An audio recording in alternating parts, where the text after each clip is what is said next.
अब दोनों ही एंटिटीज़ को देख पा रहे थे। सोनल के साथ कितनी बार ऐसा होता था कि सोनल सोती थी, अचानक से एक स्लीप पैरालिसिस का अटैक आया, वो झेल गई। फिर दोबारा स्लीप पैरालिसिस का अटैक आया, वो झेल गई।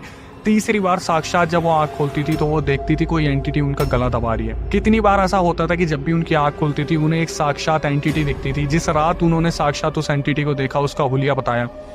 एक औरत जिसकी मोटी मोटी आंखें, मोटे मोटे होठ, लंबे बाल और वो जो आंखें वो बाहर लटकी हुई है, अंतड़ियां फटी हुई है, हाथ से रक्त बह रहा है। ये देखने के बाद सोनल के ऊपर क्या बीता होगा। हॉस्टल वार्डन बार बार घर पे फोन करती थी और घर वालों को यही बोलती थी कि आपकी लड़की नॉर्मल नहीं है, जितनी जल्दी हो सके घर लेके चले जाओ।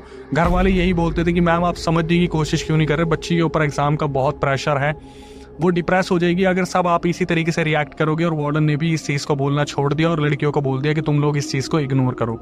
बबली अपने घर जा चुकी थी क्योंकि अब आ गया था कोविड का टाइम 2020, जहाँ पर हॉस्टल जो था वो बंद होने की कगार पे था।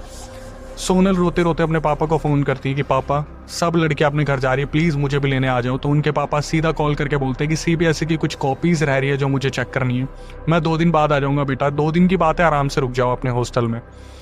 बबली तो जा चुकी थी लेकिन सोनल बहुत ज़्यादा हैरान थी कि ये सोच के कि बबली तो जा चुकी है, अब मैं क्या अकेली हॉस्टल में रह पाऊंगी, मैं और कुछ लड़कियां और मेरी हरकतें। कितनी बार ऐसा हुआ है कि वो सोने के लिए लेटी है और अचानक से उनकी 1:30 बजे आँख खुलती है तो वो इस चीज़ को देखती है कि एंटिटी सीधा मुझे चारों तरफ से पकड़ के बैठी हुई है और वो हनुमान चालीसा गाना शुरू करती हैं।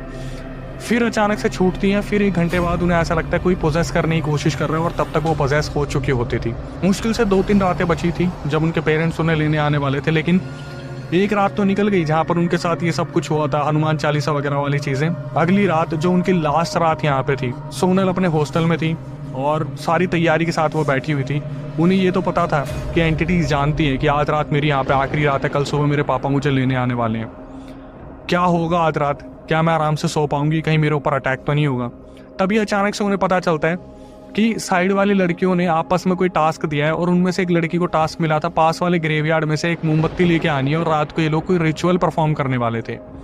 सोनल बिल्कुल बेखौफ बैठी थी ये सोच के कि मेरा कोई इन्वॉल्वमेंट नहीं है तो मेरे साथ तो कुछ भी नहीं होगा। उस टास्क में जिस लड़की को वो कैंडल लेके आनी थी ग्रेवयार्ड से, वो लेके आती है और रात को ये कोई टास्क परफॉर्म कर रहे थे। सोनल इस वाले कमरे में थी अपने वाले में, साइड वाली लड़कियां बहुत ज्यादा मस्ती मजाक के मूड में थी क्योंकि अगले दिन ये भी जाने वाली थी। रात को क्या हुआ, जो लड़की कैंडल लेके आई थी अचानक से उसी कमरे में से हाहाकार की आवाजें आती है, सारी लड़कियां डर के भागना शुरू करती हैं और सोनल जब वहां पे पहुंचती है तो देखती है जो लड़की कैंडल लेके आई थी वो बुरी तरीके से पोजेस हो रखी है। इसके बाद सोनल को कुछ भी याद नहीं है। अब मैं बताऊंगा सोनल को जो सुबह पता चला क्या हुआ। सोनल को पता चलता है जब वो सुबह उस वाले रूम में गई थी तो अचानक से वो पोजेस हो गई और दूसरी लड़की जो कैंडल लेके हाथ में बैठी थी जो पोजेस थी उससे चिल्ला चिल्ला के बात करने लगी कि ये मेरा